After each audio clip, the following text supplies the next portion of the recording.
Music is a vital tool to self-determination.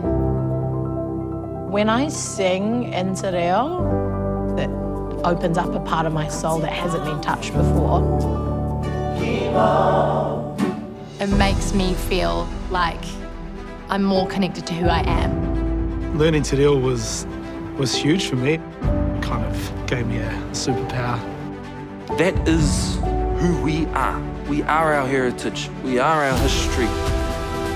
The kaupapa is to grow the value and message of Māori music. It's just wonderful to even think that we've been part of that kind of sentiment.